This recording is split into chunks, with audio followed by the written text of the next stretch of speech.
Good morning from Panhandle Outdoors, America's only daily outdoor TV show. Your source for fishing, hunting, and information for folks who enjoy the great outdoors. Now sit back, relax. It's Panhandle Outdoors.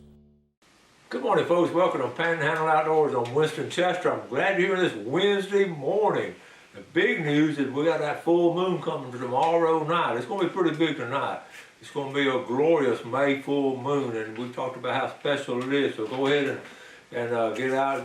Today's going to be a good time to do some stuff, and it's going to be some good viewing at night and all. Let's move on with our weather. High is going to be all the way up to 82, and low is going to be 55, a little bit cooler. But check this out. The water temperature, remember it was like 72? It's jumped up to 76. That doggone water temperature, boom, boom, boom, and then it's been crazy this past year. It really has. Our river reading is brought to us by Mountain Dew. Take it outside with Mountain Dew. And folks have took Mountain Dew slogan by heart now. Have been really doing that. We're going to talk about that some more. We mentioned something yesterday. We're going to talk about it some more today. Look at the Apalachicola, Bluntstown. It's still on the way down, 14.5. And the Choctawhatchee at Caryville, it's sort of leveling off at a 6.1, and the Choctawhatchee is shaping up for a good weekend of fishing. So go ahead and make your plans with Black Creek or wherever you want to go in the Choctawhatchee, because I think it's going to be good. Our tide chart brought to us by Kent Forest Lawn. We're looking at some pretty good tides today. We'll get back into good tides and neat the last couple of days, but the next, going on the weekend now, going to be some really good tides. High is going to be 844. And the low is going to be at 604. Let's take a look at our fishing game time brought to us by Blue Water Outriggers in Port St. Joe. We're looking at one time today, 1204 to 204. A lot of times that I've noticed over the years I've done the show, that sort of coincides with what the moon is doing. If it's going to be a full moon, it's sort of one time. It's sort of weird how that works out, but something to that. Let's take a break. We'll be right back.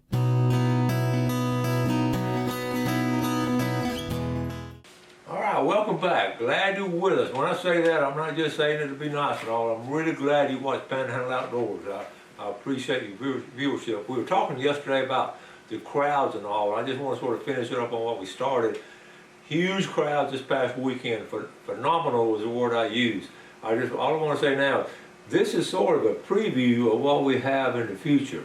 We just get more and more people moving in here because it is a Panhandle paradise. I noticed where St. Joe Company is going to put in 232 boat slips, dry stores there in St. Joe Marina. It's just busting out, it seems, up here and over all the way up to Navarre. I have cousins up there, so this is sort of what we have on weekends, and that's what folks in Miami have been fighting for the last 20 to 30 years. So Freddie's coming this way, so go ahead and get used to it. You don't necessarily have to like it. Like I said, I moved my house in 1979, I had it built. And I had more traffic this past weekend I think we ever had as far as boats and kayaks. I think I had 17 kayaks coming back and forth fishing around my dock and my neighbor's dock, and about 30 boats probably coming back and forth. In fact, I went out and talked to a couple of real nice people. I don't mind one bit y'all fishing around my dock. But we'll tell you this, ain't any fish left. It's been fished out, but you're welcome. If you know where I live and it sort of wave at me, I'm looking out, I come out and talk to you. I enjoy that. Okay, now I usually show a lot of pictures in this first segment. I want to do something a little different on this. This is a situation. I'm going to show one picture, and guess what that picture is? Okay, we're going to show it. This is a tribute to Coach Don Shula, and I'm sure you've seen the last couple of days all the tributes to him, the winningest coach in NFL history. His story is legendary, a true legend. And I had the opportunity to meet him one time, and what a memorable time this was. And this picture shows me on the left, and on the right is my best friend out of the University of Florida, went to school with Gary Walker from Winter Haven. Gary had kinfolks up in Calhoun County, and he'd ride home with me to see his kinfolks when we were freshmen there at Florida. He was a high school All-American at Winter Haven. A great story. I have to tell Gary Walker's story again, but I want to tell the Don Shula story. In August of 2001, my freshman roommate from Monticello, a little skinny boy named Jack Youngblood, he grew up to be pretty strong after our freshman year. But Jack was inducted into the Pro Football Hall of Fame in the class of 2001. and he invited me, Gail and I, and also Gary Walker and his wife Vicky. And we spent a whole week up there in Canton, Ohio, and they were one of the most wonderful times in our life as far as just having a great time. So we were guests of the Jack Youngblood party. So we went to the ceremony at you see it every year, the NFL Pro Football Hall of Fame. They induct 7 folks in there, and boy, you're talking about like a little kid looking around. Wow, these people and all, and it was just we spent a whole week there. And went out in the countryside, saw some Amish villages, and got to go to some different places and all. But the crux of it, walking in with these badges on, said we had our name on a guest for Jack Youngblood. It was special.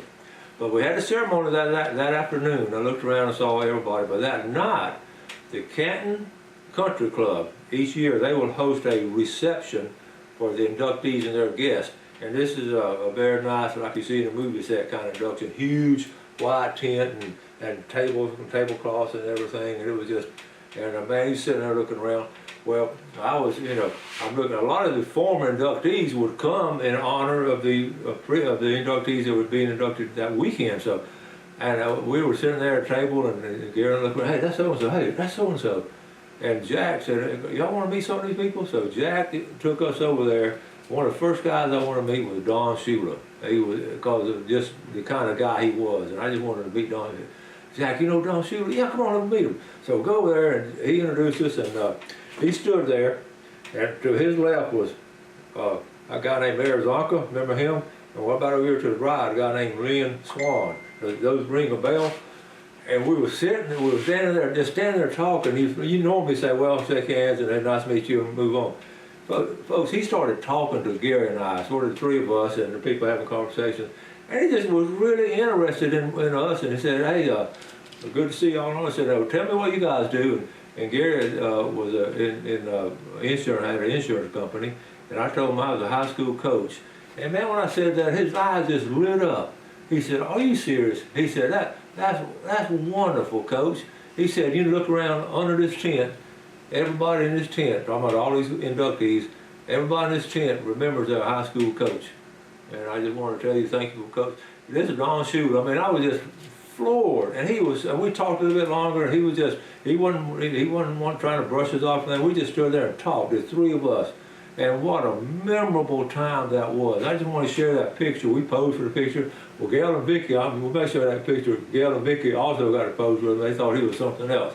And what a legend, and what a true class act, and what a memorable night. And his record of achievement is second to none in pro football. But the kind of guy he was, and lived to be 90 years old, and formed an organization he lost his wife to breast cancer, and raised a lot of money for breast cancer research and all. And so anyway, I just want to show you that picture. It had nothing to do with outdoors. It had something to do with a man that was really made an impression on me at the time I got to meet him. Let's take a break. We'll be right back.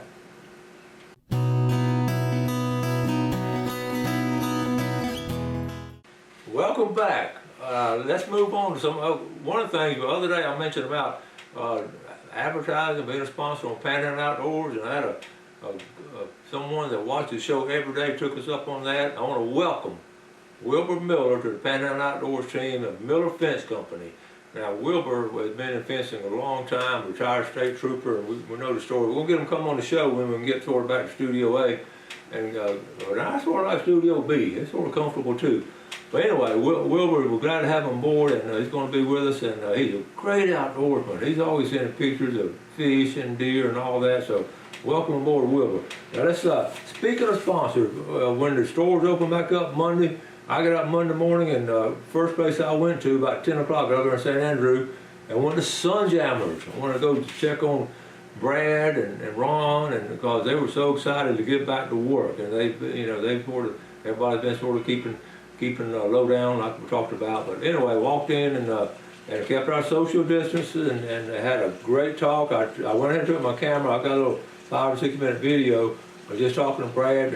As I was there, he was just finished up selling it. I mean, people are buying these boards and these kayaks just to get outdoors. So he's been doing well. So it's just great to get down to St. Andrew and visit with him. So Jeff, let's go ahead and roll this video.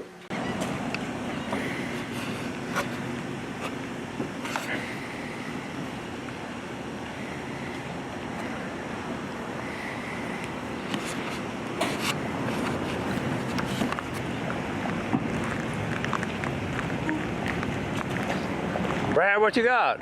We are unboxing a Hobie Eclipse board. All right.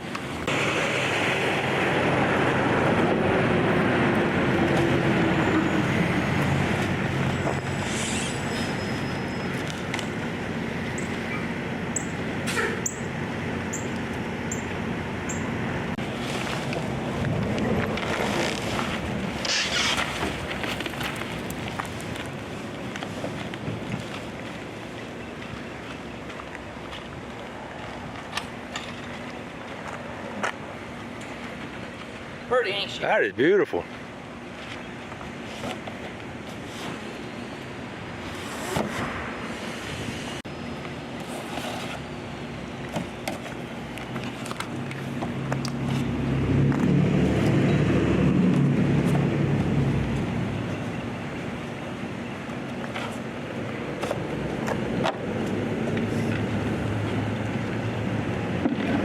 That's simple.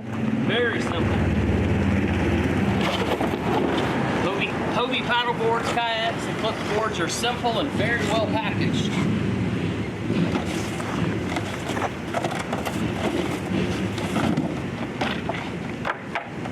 Oh, that's how it goes.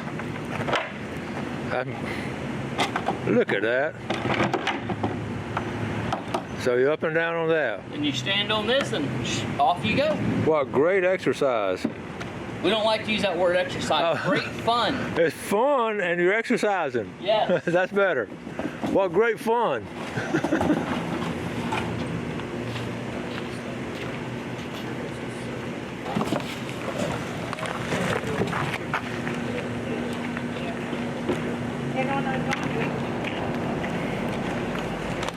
Cool. Okay, thank you.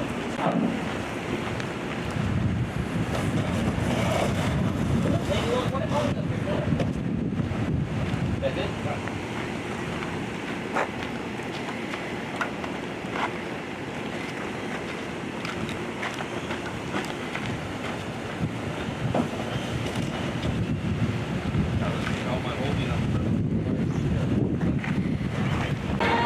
Okay, y'all see where we are. Sun Jammers.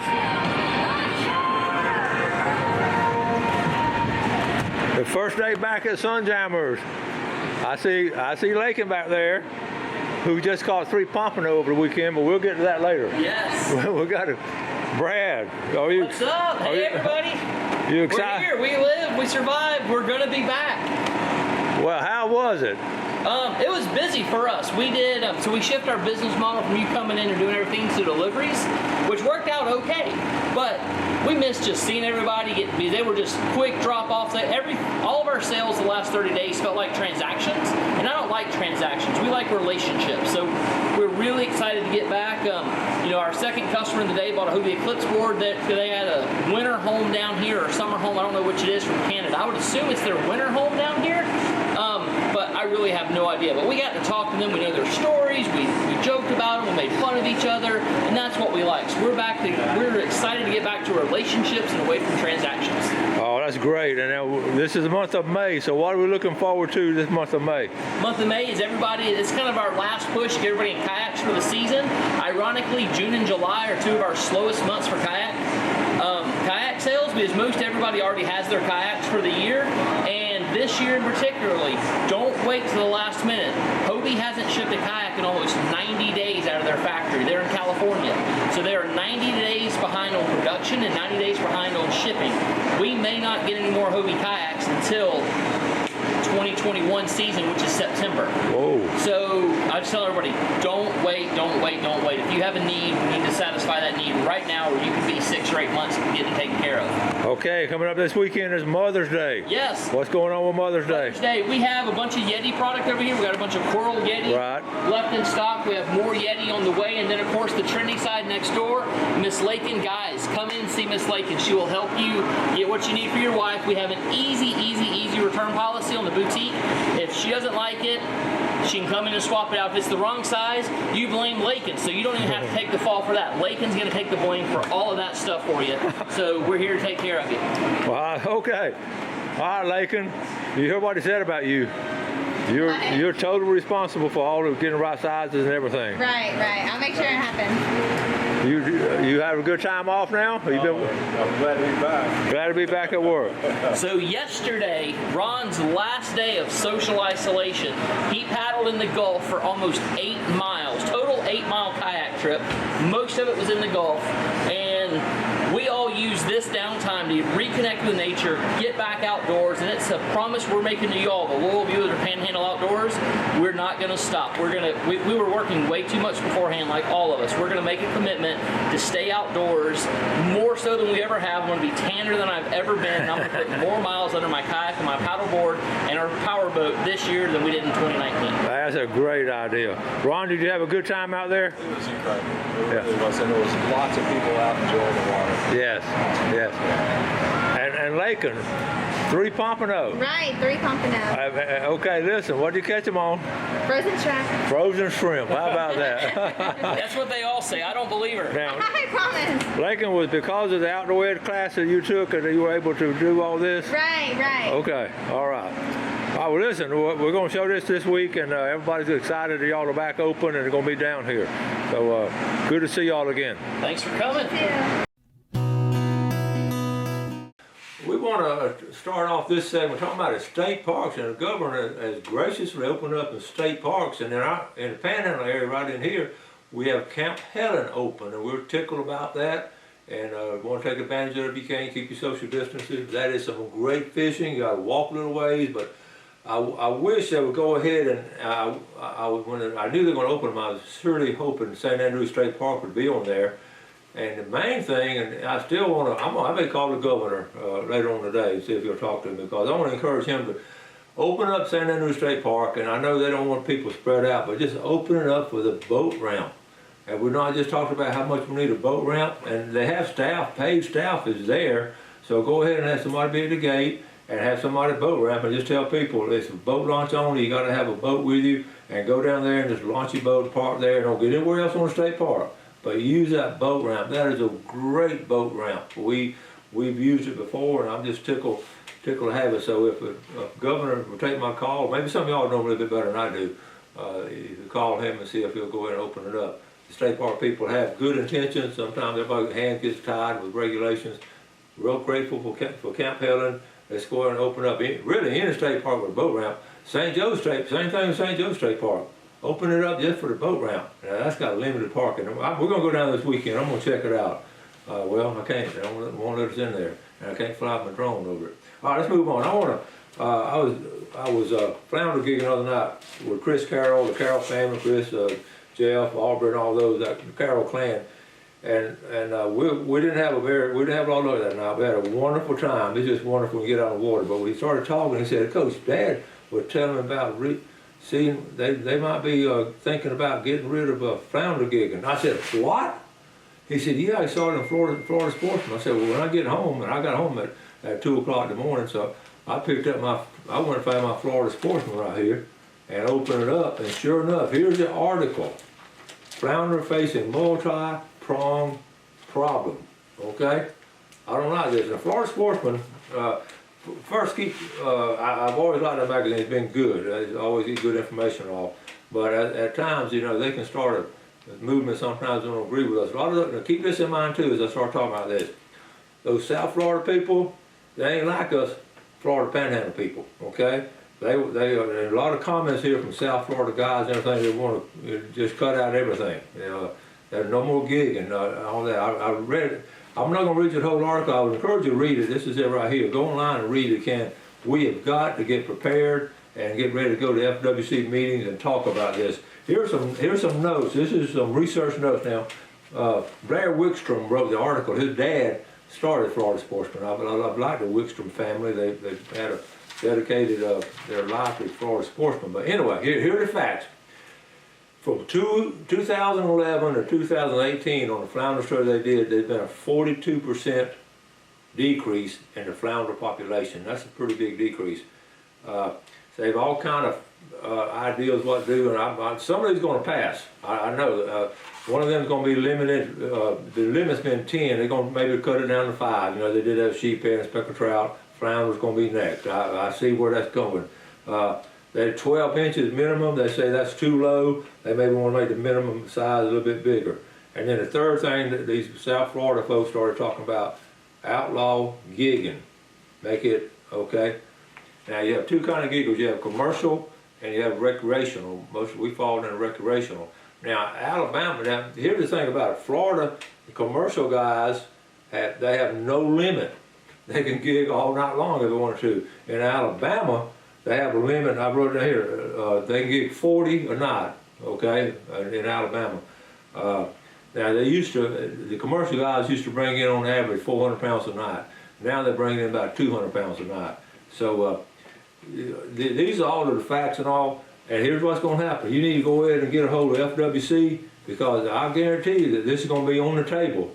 And here's the thing about it, with the pandemic we're in, these meetings going to be online, and there's a lot of stuff goes on behind closed doors. I can promise you that. So be aware of that. Go ahead and get online. Go ahead and voice your opinion and say, well, I did make my voice heard. I'm gonna do it too. So go to myfwc.com and myfwc.com and go ahead and make a comment, because it's coming. And I just don't trust. As citizens, we have a basic distrust of the government. That's just basic. That's how we became a country. We were able to do that. But at the same time, those government folks really help us a lot. But now, keep in mind, the dog hunters went through this too. They about got caught off guard. Boy, they banded together, and they had a great effort, a wonderful effort of putting everything together, going to these meetings. And I was at some of the meetings. They were eloquent, presenting themselves, and did it with class and dignity. And that's what we got to do up here in Panhandle, because we're going to be outvoted in South Florida. They're going to try to outdo it. Now, what they could do is go ahead and cut the state in half and let South Florida people do what they want, but leave us North Florida people alone. I got to get out of here. Y'all have a great day. Do something good for your fellow man, and God bless. Thanks for watching America's only daily outdoor TV show, Panhandle Outdoors with Winston Chester, featuring hunting, fishing, and other activities and information to help you enjoy the great outdoors. Join us next time for Panhandle Outdoors.